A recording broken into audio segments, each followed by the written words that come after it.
Hey guys, it's Brandon and it is Saturday, July 26th, 2014, and I am heading for my ride. Now, the reason that I'm heading down driving somewhere to ride is because I am riding a specific route that I know to take right at 4 hours. And if you recall, or don't recall, today's workout is a 5-hour brick, which is a 4-hour ride followed by a 1-hour run. So the way that it's going to work today is I'm going down to a place called Left Hand Canyon, and I'll ride up Left Hand Canyon, up to the town of Ward, past Ward, up to this place called Brainerd Lake, and then I'll come back down and go a little bit north, basically make this big loop. I've done it before. It's rated about 56 miles, give or take, 55, 56 miles, and takes right about 4 hours. A lot of climbing, about 5,000 feet of climbing. It's gonna be fun. I really like this route. Added bonus today, since it's gonna be a little warm down here. Currently it's 11 a.m. and it's 80 degrees. It's gonna get up to above 90. But as I go higher, it'll be cooler. So that is definitely something I'm looking forward to. Now, when I do a ride like this, or brick like this rather, it's all self-supported, you know, so there's a lot of crap that you gotta bring along. So, on the ride today, I am bringing a same bottles I usually do, a Specialized Purist bottle and the Woolly bottle from Hydro Pack. Both of those are currently stocked with Goo Brew, what is this? The Strawberry Lemonade Goo Brew. I really like this stuff. Easy to pack along. That's one of the big advantages of it for me. I can put it in my jersey in the back with all the other nutrition, and then it makes a full-on sports drink, so I don't have to worry about stopping. Now, why do I need just sports drink and not just water? Well, because I'm a heavy sweater and I sweat out a lot of salt. I also brought along electrolyte tablets from Goo, as well as some plain old Goo salted caramel flavor, which I'm really excited about. But I also brought a Pro Bar because I think I'm gonna need something a little more substantial to eat. The Pro Bar is about 400 calories, and yeah, so I'll be downing that probably when I hit Brainerd Lake, so that it's not kind of like a rock in my stomach. Not that it is, because it's all vegan and organic and non-GMO and all that kind of stuff. So the shoes that I brought to ride in are the Factor AC by Giro. You can see my pile of crap over there. Oh, for the run portion, I'll be running in the Kinvara 5. The plan for the run, because I'm wearing bike shorts, as you can see, I'm not wearing tri-shorts or anything like that. The plan for the run in terms of gear is to actually be sitting, because I'll be parked somewhere that's pretty unpopulated, but I'll be stripping down the bottom portion of my outfit so that I can put these shorts on. So I hope nobody gets a free show. But I got to get regular running shorts on, or at least tri-shorts, and I brought regular running shorts because it's the first thing I grabbed. I'm also wearing Injinji socks, which I told you guys after the little blister area that kind of developed in between my toes while I was in the Outer Banks. I needed that. So I do have the GoPro. You can see the bike back there in the car seat. I do have the GoPro charged up and ready to go, so look for some shots for that, which if you're watching this, just stick around for a couple more seconds and you'll see that. And so I'll hopefully have some of those while I'm up at Brainerd Lake and all that kind of stuff, so that'll be fun. If you'd like to see this ride, I will encourage you, at the end of this episode, at the end of all the video diary episodes, you'll see the icon for Strava. I would encourage you to follow me on Strava, because you'll be able to see exactly where I've ridden, and you'll be able to see, in this case, just how climby this thing can be. There's actually a section that's about 1.5 miles or 2 miles long, right below the town of Ward, where it gets around, I think it's about 20%. Let's just say I'm barely moving forward at all, and it's at about 9,200 feet. So it's like you're at altitude going up a hill that's 18%. It's a little tough. So anyway, this is kind of, we're heading in that general direction. Over there is Left Hand Canyon, and riding up there. So it's going to be a really great ride. Again, I do enjoy this ride. You know, this is one of the things that you should be aware of. You know, when you're doing a long ride, in my case, my coach has prescribed, again, a 4-hour bike ride followed by a 1-hour run. He didn't say a particular amount of mileage, so I am taking that to go up a hill. I can get my cadence high, I just want to make sure my cadence stays where it is. The big thing is to make sure that your heart rate stays in the appropriate place, where it's supposed to be. I'm deciding to ride up a hill because I like this hill. It's a lot of climbing, I get a lot out of it. I think it's gorgeous to ride up there. But it's all about time in the saddle. Now, in the next couple weeks, I'll put away the road bike, get out the TT bike, and when I do that, it'll be a little bit different, and I will make a point of getting in long miles. So yeah, I'm excited, and I'll see you guys up there.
Hey guys, I'm up at Brainerd Lake, which is, according to my computer here, 10,394 feet, though there was 10,400 back that way.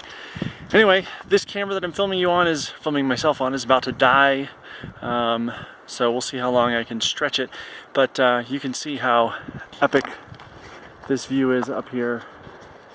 It's pretty stunning.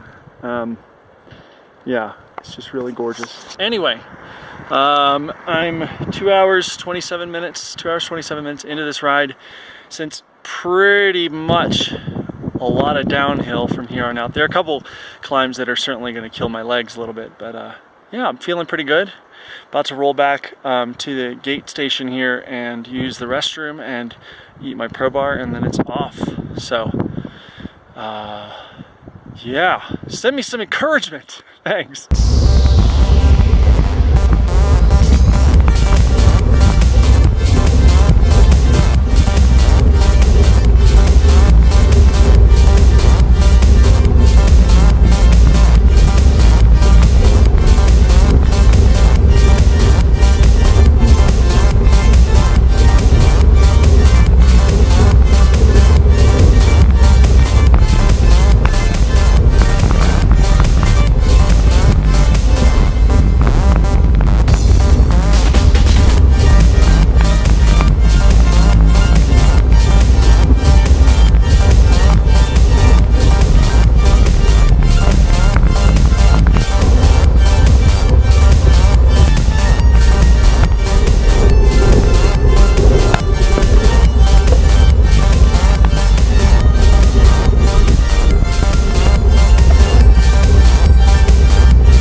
up, guys? Just back from my ride, sitting in the car so I can cool off while I put on my shorts and shoes, going for a run. This camera is quite literally about to die, so I'll have to talk to you from the house or something once I get to a new camera. Anyway, good ride.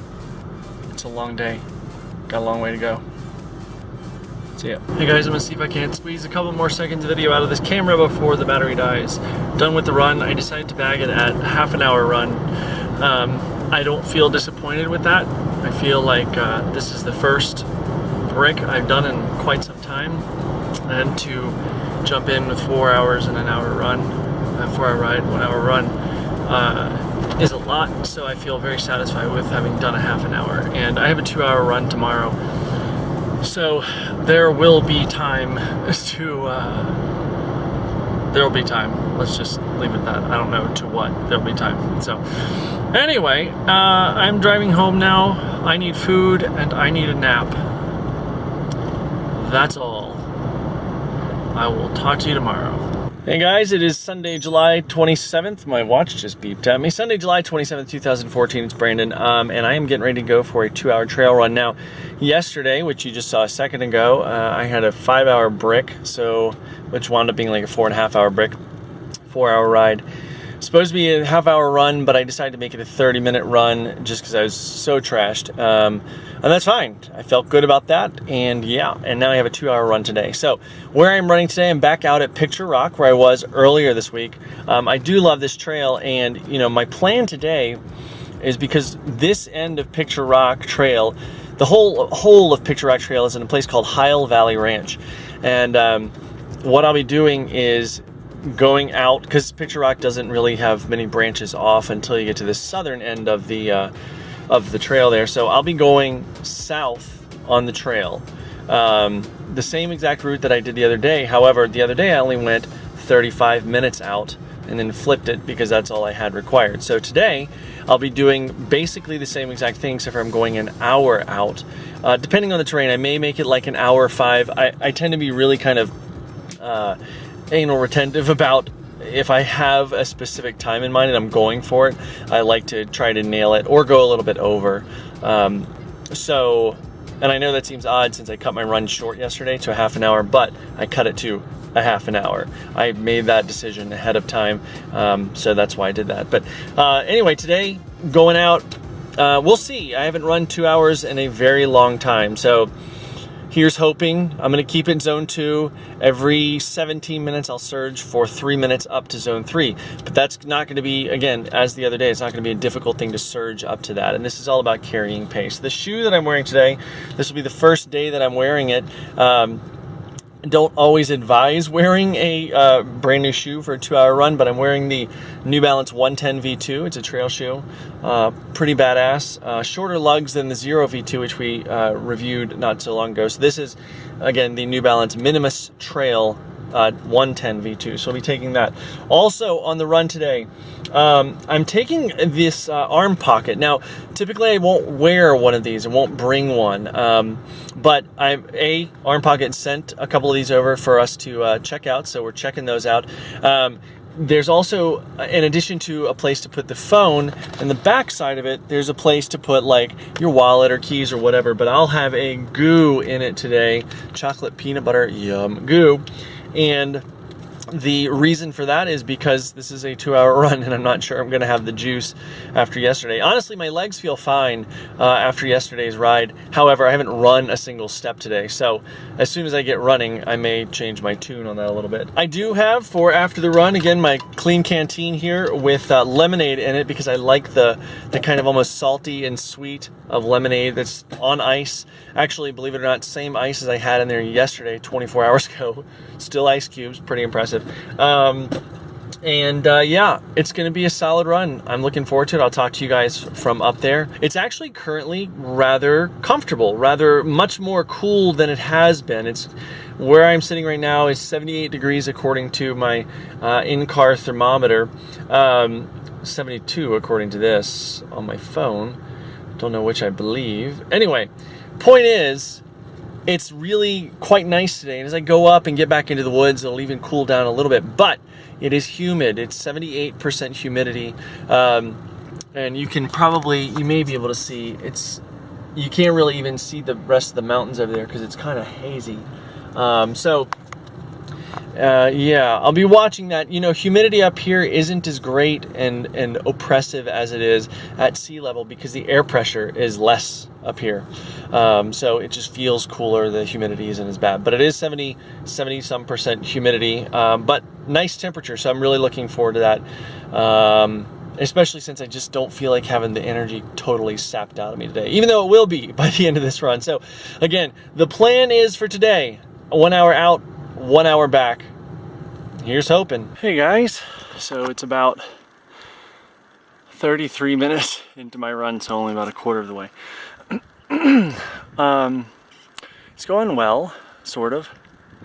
I don't feel like I really have much energy in my legs. They don't burn, they're not fatigued feeling, they just don't quite pop when I ask them to. So anyway, there are a couple walking spots on some steeper sections, but no big deal. It's just about getting through the run, getting the time in, and yeah, seen a few.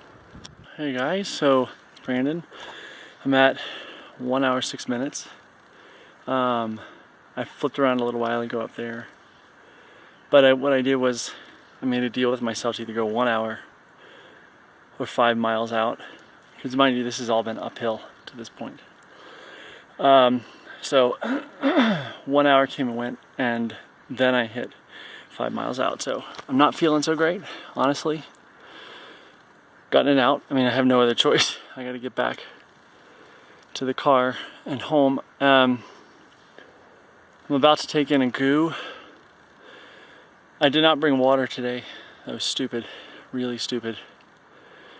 I should have known better, especially when I saw how humid it was, because I'm sweating quite a bit. Anyway, no big deal. Something I wanted to mention: whenever you're out running or biking on a trail, if it's single track, in other words, there's one track of path that only one person generally is going to be able to occupy at a time, make sure you follow the signs. So when you're going out on the trail, look at where the signs are, who you're supposed to yield to. On this trail, runners yield to horses, bikers yield to horses. On this trail, mountain bikers yield to runners and horses. So no one yields to mountain bikers at all. Now, that's not always the case. I understand that. And on this particular trail, that's when you're talking about yielding, you're talking about when two parties are approaching each other. So if I'm coming this way, a mountain biker is going this way, we're looking at each other. He's supposed to stop and he or she is supposed to stop and let me pass. Likewise for a horse, I'm supposed to do the same for a horse as a runner. The reason I bring this up is because several times today, I've been coming down the trail especially, and there are mountain bikers that are just kind of like in the middle of the trail and don't do anything. They just kind of ride, and so I'm supposed to step off into crags or cactuses or whatever. So, know the rules of the trail. If I was supposed to yield, I might be having a different conversation with you. But as is the case on this trail and most of the trails around this area, mountain bikers have to yield to runners. Runners have to yield to horses, and mountain bikers also have to yield to horses. So just be aware of the rules on the trail where you are for everybody's safety and fun. I mean, the last thing you want to do is get all pissed off at somebody because they cut you off on a trail and didn't yield. So likewise, if I hear a mountain biker coming up behind me, I stop and I move over and let them pass. So yeah, just follow the rules. Thanks, guys. Hey guys, it's Brandon. It is the 28th of July, 2014. That means there are 61 days left until Ironman Chattanooga 2014. I have a swim today, 3,600 yards in the pool, so I'll be heading out for that here very, very shortly. But I'm recording this prior to doing that because I'm going to build the video. I'm actually feeling pretty good after yesterday's run. The legs aren't terribly fried. I did feel like I drank probably a 12-pack of beer this morning.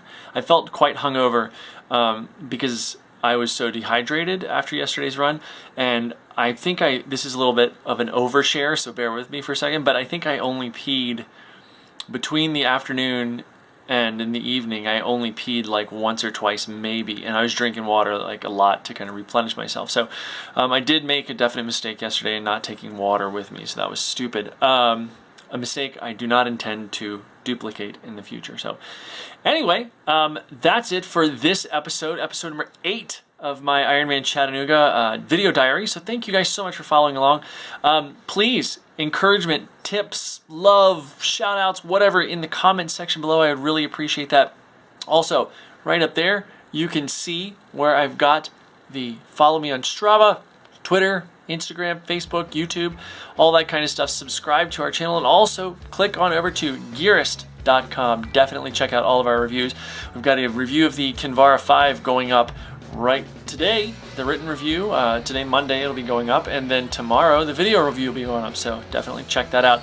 Thank you guys again so much for following along with this training. It's a difficult journey, but it's one that I learn a lot from. So thanks so much, guys, and I'll see you next time.